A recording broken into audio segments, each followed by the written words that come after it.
Okay,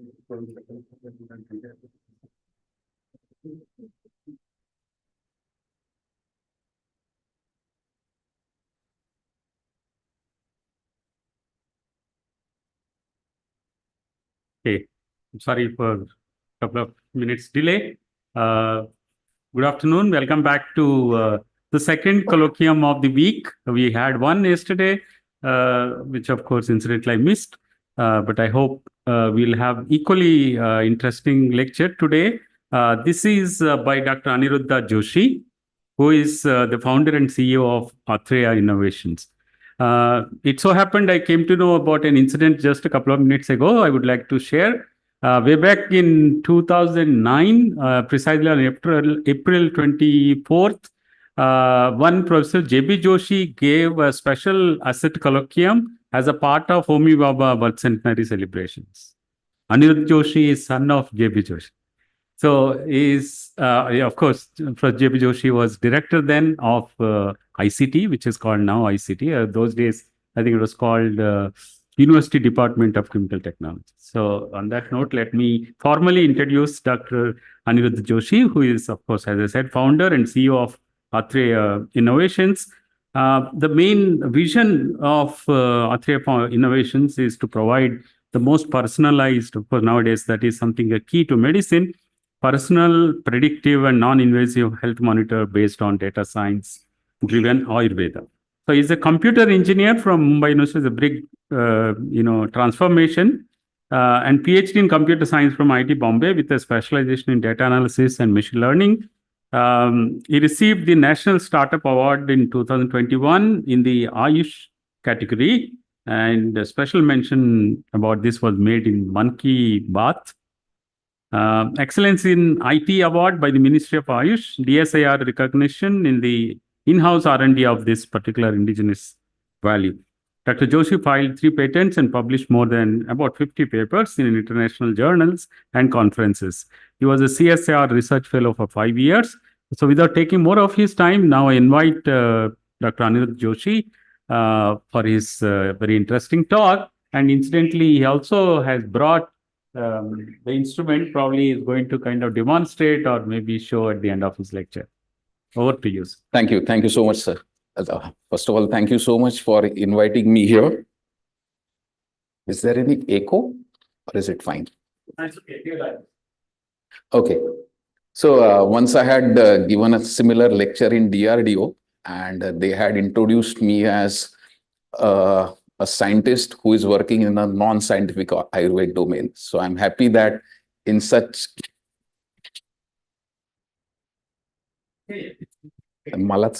so in such a premium research institute, I'm talking about this. Hello.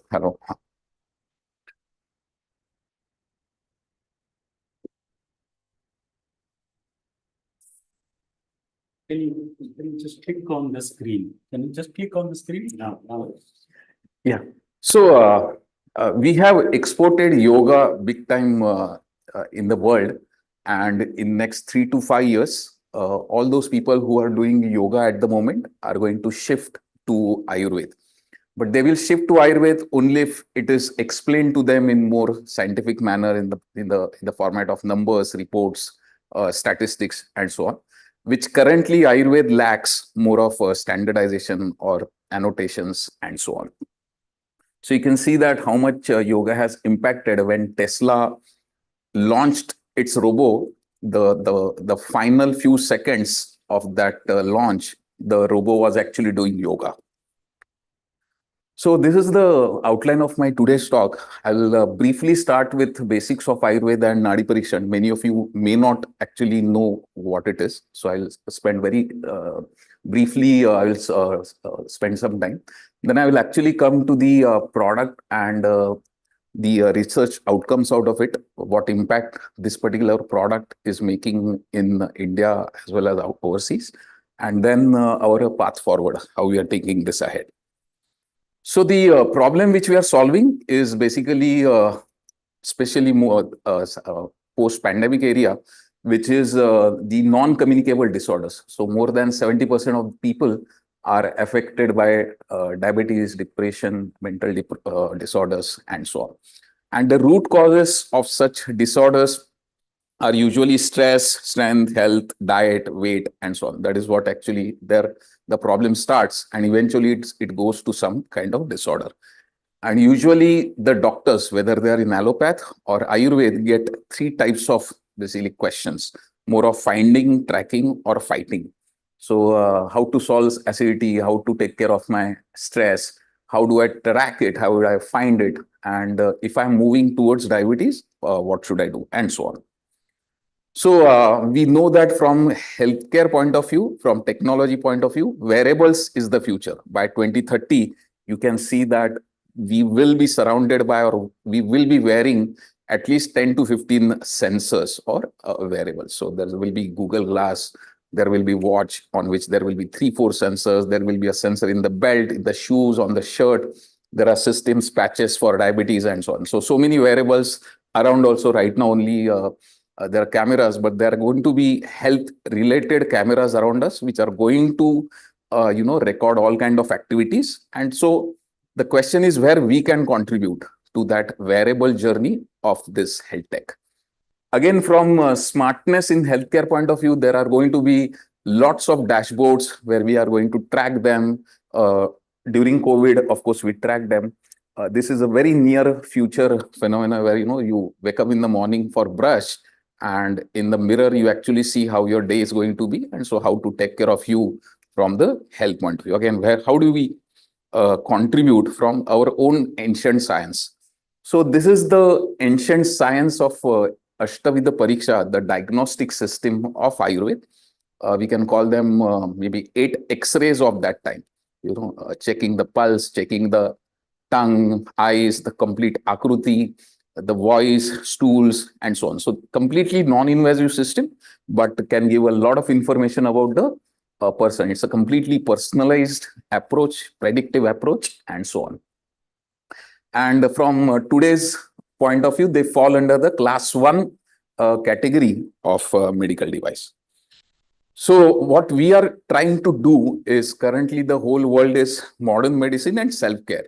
Post-pandemic, it is coming at homes and so on. So we want to attach one more diagram in the when, if some ancient science can be, inserted into that, so that it becomes more holistic, more integrative, and so the person becomes holistically healthy, happy, and so on.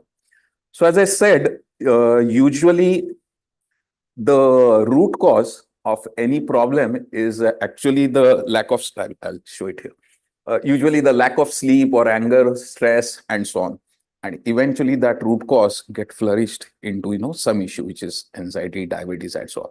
So if we can find out well ahead of time any of these problems, and if we can solve this holistically with natural remedies and so on, it will be easier. So the language which Ayurveda uses is a language of personalization, the personal aspect. Whether the person is personal from personalized matter, whether he's balanced or imbalanced. Okay? And there will be multiple categories like genetic, physical, mental, psychological, and so on. So we know that people look different, they act different. So medicines also act differently on different people. So so that's why the personalization aspect is very important. Very quickly, thanks. So very quickly, I'm going to explain what are 3 different main categories of people in Ayurveda. So we know in allopathy we have BMI based, so low, medium, high, and so on. So in Ayurveda there are different 3 categories. Suppose a person is going to a movie. So one category of movie of people who are going to a movie are, they are doing guessing game, what will be the characters, and so on. The second category is actually doing the plans, deciding the plans, which movie will go, which theater will go, uske baad kya karenge, how we will actually go to the theater, and so on. And the third category of people are usually, lethargic. They just want to have fun. They will make sure that they will have popcorn. After the movie also, one is talking about screenplay, second is talking about what's next, and third person is actually just following them up, and so on. Again, if you see a snake or an accident, the first category of people will scream, the second one will actually try to solve, and so on. So you can see that based on the category of the person, the behavior of that person is different. For example, at the birthday party, the first category will actually do, let's kuch tufani karte, and they will actually fly to Tibet and do something. So actually, these categories are called Vata, Pitta, and Kapha. Many of you may have heard about these names, three categories of people, Vat, Pitta, Kapha. So usually it is not only Vata or Pitta or Kapha, it's a combination. A person is usually Pitta, Vata, Vata, Pitta, Pitta, Kapha, and so on. So the properties gets actually mixed up, and that's why a complex behavior. Also, the behavior changes with respect to your age, time, family, friends, upbringing, your current stress, and so on. So usually I make the plans, but when I'm with my wife, she makes the plans. So otherwise I'm a Pitta person, but when I'm with my wife, I become lesser with her. So the environment is making changes in me, and that's why the behavior changes. So the ancient method which I explained with respect to Ashtavida Pariksha, one of them is basically Nadi Pariksha. You can see that this particular hand is basically the patient's hand, and that particular hand is the doctor's hand. So the doctor is checking the pulse at three particular locations, okay? And it is called Vatpit Kaph, three fingers, and they are trying to find out which one of the three is having the higher energy, what are the patterns inside them, and so on. So you can imagine that there is the same tube from which under which the water is flowing. The same pressure is applied by the doctor on the same tube, but from below, if you see below this particular finger, there is a bone. Below this particular finger, there is a space, and below this particular finger, there is a muscle.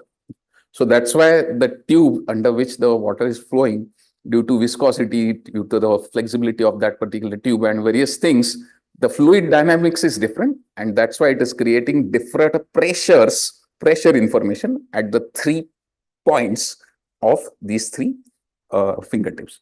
And these are termed as Vata, Pitta, and Kapha, which I just explained.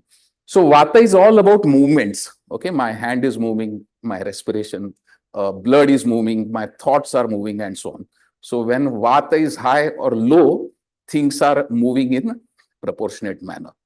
Pitta is all about energy, so metabolism, food to energy conversion, and everything. So in a way, all energies come under the Pitta location, the Pitta finger. And Kapha is all about structures. So my bone structure, my lubricants, everything. So input, output, transformation, storage, and so on. So you can imagine that everything is happening, and based on this information, you can actually check which is going well, which is not going well. That is how they have defined. So the same technique of manual, what we have done is we have come up with a product called Nadi Tarangadi, in which we have 3 pressure sensors embedded in this particular assembly. I'm holding the device in my hand, so this is how it actually looks. And instead of doing manual Nadi Pariksha, the doctor now actually wears the product, and using the 3 sensors, actually doing the Nadi Pariksha. It's more like a digital Nadi Pariksha. And it gives what is the proportionate Vata, Pitta, Kapha, and so on. A lot of information. Let me show you a small video of how it actually works. So the patient is keeping the hand. The doctor is wearing the sensors, putting on the wrist where the nadi comes. So for 3 pressure sensors, 3 locations, you get 3 graphs. We collect the data for about a minute, and you can see that within a minute's time, you get a report card similar to how allopath, we have different report cards. So you get numbers, you get statistics, you get whether it's low, medium, high. Based on that, we give different types of other information also, which I'll go into.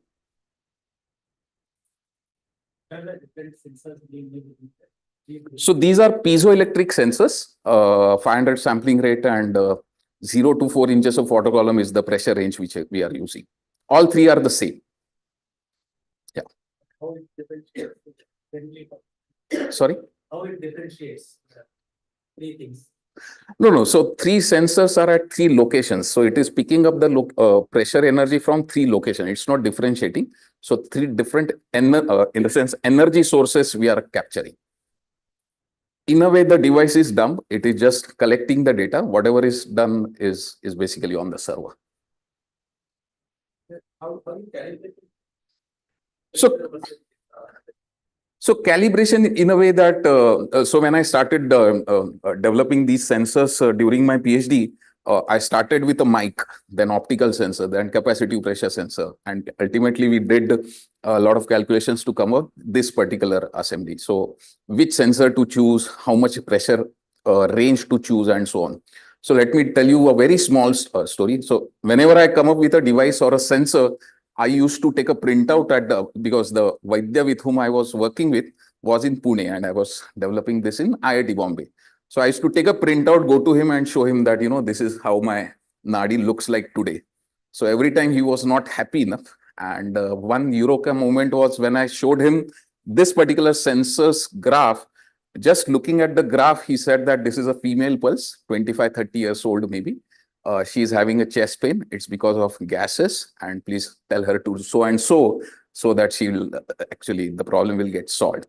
And actually, the data was taken because she was having chest pain. So so that is how we actually got the sensor right. So from the calibration point of view, the sensor which we have chosen is Honeywell, very standardized sensor. So in a way, there is no there is not much changes in that particular sensor. It is very standardized sensor. The only pressure range. How do I know there should be some standard pressure range? pressure, applying of pressure. You're able to read the pressure, like your sensor. Piezoelectric will read the Yes. You get some number. Yes. Then how do I read that? Okay, so that I'm actually explaining here in the same figure. I thought about the calibration of the sensor, I thought, not of the pressure. So actually, the pressure is getting converted into electric energy and it is digitized. I mean, no need to explain here in this institute. So let's assume that it's a 10-second graph and let's assume that the pulse rate is 60. So in 10 seconds, you are getting 10 beats. So tuck, tuck, tuck. So that is how you get. If the pressure is high, you get this kind of graph. If the pressure is low, you get this kind of. So how do we do this? Usually in different diseases, Nadi goes inside. When the lady is pregnant, the Nadi comes on the superficial level and so on. So it moves around in your hand. So it's not fixed on your hand. So it's very, very subjective. It's very personalized. So what we do is we actually put the sensors, no pressure applied, and we start applying pressure in a way that this particular graph appears. So the Nadi can be captured at 7 different layers in your Nadi. So I can check the pulse, this, 7 times I can actually check, and it gives very different information. It's very difficult to actually, grasp that 7 different informations on the same artery at 3 locations.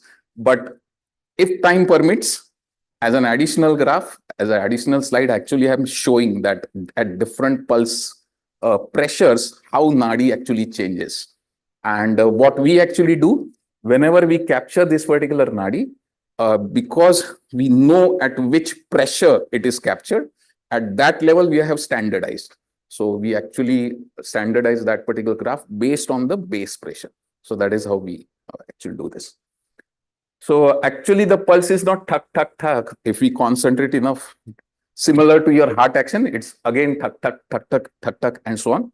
But it's actually very, very complex. So you can see that there are lots of ups and downs in the pulse, okay, in all 3 of them. And this is what is actually has been for last 5,000 years, that Guru teaches the Shishya. It's more like a Guru Shishya Parampara. Based on the yoga abhyas, concentration level, our own experience, the Vaidyas actually learn Nadi Pariksha and use them on their patients. So similarly, PQRST graph or PQRST waveform of ECG, we have PTVD in the pulse. So how do we come up with these annotations, whether these are enough, whether more are required and so on? I'll come to that. But let's assume that there are only 4 at the moment. Okay, and you get different types of brow. So there will be multiple ups and downs, no ups and downs, and so on. Yes, the teeth doesn't look very prominent. Is that just happened for this picture or? The T, yeah. So, yeah, peak, tidal wave, valley, and dichrotic wave. It's not much valid. Here, it is missing. You can see that it's missing. Here, it's hardly there. Here, you see that there are multiple ones. Which one to consider? There, you see a one prominent and so on. So, it's very complex. It's not as straightforward as it is in the ECG signal. Yeah, yeah. And that is how, they have been defined. So when I used to learn Nadi Pariksha from our Vaidya, he used to pick up any object and he will see that, feel that particular object and see which one is. So we know Tikshna. Tikshna is, sharp. So something which is on the top. Then this is a Sukshma, this is Sthula and so on. So that is how the students will get trained with respect. So you can see that from simple pattern recognition point of view, which pattern here matches which pattern. Okay, from simple. So this is how we actually started in the initial days of PhD. And there is a different Ayurvedic language for different nadis. So Sarpagati, Mandukagati, Hamsagati. If a pulse is moving like a snake, Sarpagati, it resembles Vata. If it is jumping like a frog, it resembles Pitta, and so on. So there are hundreds and thousands of birds and animals. Their gati, their way of walking is basically resembling different types of pulse. That is how previously it used to be teach. And we converted that language into which we know, which is about time domain, frequency domain, wavelet transform, and so on. So which patterns are visible in this fashion and so on.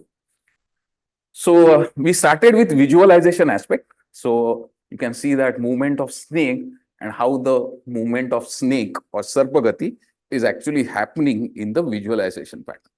Of course, now we are operational at more than 800 locations across India. More than 4 lakh patients have been captured, more 8 MOUs, lots of data we are capturing. And based on all this, I would like to, give a very nice good news is that the board has approved the typical syllabus of Ayurveda colleges. They have actually accepted our way of device and Nadi to be part of the actual coursework of Nadi. So now we are going to actually teach students in this fashion. So if you see the timeline of ECG, so 250 years ago, we got the first ECG. About 150 years ago, the NIH installed such machine at 50, 70 locations in the US. Then annotations happened, then the standardizations happened, and then we got HRV and then all the research. So we are at that stage where now this device, the first of its kind, will get installed at 250 colleges at the moment, where all data will start pouring in and various professors, researchers will actually start studying the same data at so many locations and will start, annotating it. Maybe PTVD is not the right annotation. There could be multiple more and so on. So that is how the further research. But it will start with the visualization aspect first. So the one on the right, the graph is the data that came from 3 sensors. Yes. The blue, green, and red. Yes. Now, the tree has somewhat distinct Absolutely. shapes. One sharp, the other one more like a kind of a ramp, and the green one had more wheels. So that also gives you, because that